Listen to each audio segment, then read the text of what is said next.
middle button, pull back on joystick to rise crane,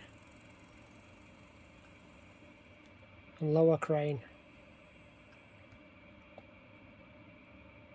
Spin left, anti-clockwise, clockwise. Press the middle button to raise the boom and pull back on the joystick. And then forward on the joystick for the hook or jib. Pull back on the joystick to raise jib.